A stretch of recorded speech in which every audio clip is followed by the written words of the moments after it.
There's paperwork around here. So guys, you're the newbies, you're the new villains, the opponents to Spider-Man. Jamie, you play the Electro, and Dane, you are Harry Osborn becoming Green Goblin. So, Jamie, what is the coolest about Green Goblin? And Dane, what is the coolest about the Electro? The coolest about Green Goblin is Dane DeHaan's playing it, doing his thing to it. And the fact that he has all of the new technology now to sort of, you know, give Green Goblin its own identity. And you can hear, you know, you hear whispers out there, you know, like, man, you know, Dane DeHaan. And I said this at the beginning of the film. I said, watch out for Dane DeHaan. He is really going to, I think, really, not necessarily steal the movie, but I mean, you could say that, you know, I mean, really put his fingerprint on that, on this film. And Dane, what about the Electro? Well, there's so much that's cool about Electro, but I think the coolest thing about Electro is he's seemingly invincible. You know, he has so much power. And I think that Jamie embodies that power. You know, what's cool about, what makes a really great villain in a superhero movie ultimately is that they get a really great actor to play that villain.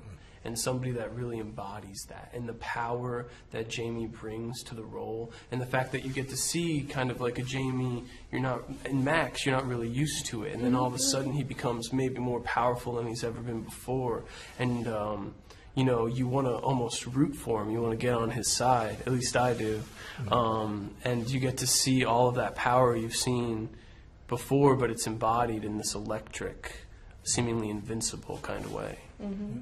So you played two kind of different types. We know you as a confident and good guy, usually. Now you're the villain, and you're this very shy and almost invincible guys. What did you? I think that's what's great about what we do is that, man, you get a chance to disappear into characters, you know. And I think any actor will tell you is that if you get a chance to disappear into a character, whether it's an art house film or it's a film like this, you jump at the chance, because all you're doing is you're trying to give your fans or people that follow you or even your peers, you're trying to, it's a little bit of a competitive thing. You want to show them, man, I got a chance to do this, you know, I got a chance to, and you want them to,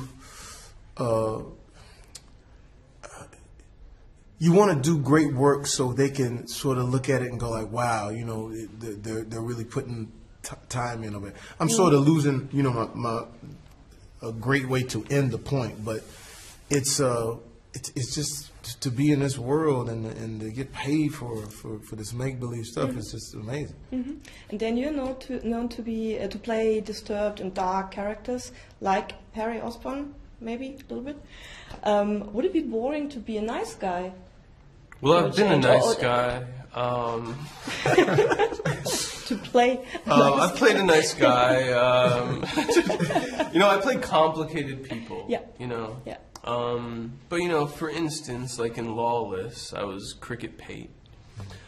Cricket wouldn't hurt a fly. You know, he was the sweetest person there ever was, and I loved him. And I get to play really complicated people. I don't think I've ever played anybody like Harry Osborn. You know, I really don't. I don't think I've ever been in a movie where from the start I have this much money and this much power and that kind of thing, and you see it crumble.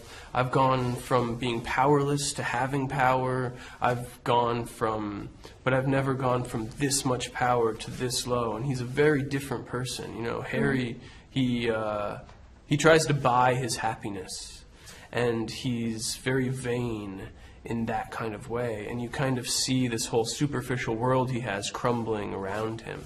And I don't think I've ever played a character quite like that, but I love playing complicated people. So keep on doing this. We're looking forward to thanks. part 3, maybe. Thanks. And Jamie, what did your daughter say? Because she was so excited that you're going to play the Electro, and you really, really look scary. What did she say? She had a great time, but you know, my daughter was on the set of Django, seeing white people get blown away. So it was what? What happened? No one when. What happened? Yeah. Yeah. And so no, but my daughter had a great time like watching the whole process, so she saw it from a different angle. And some of the scarier things, we even talked about this, they took out of the movie so kids could, they wouldn't want to frighten some of the kids. Okay. So thank you so much. Thank you. Thank you.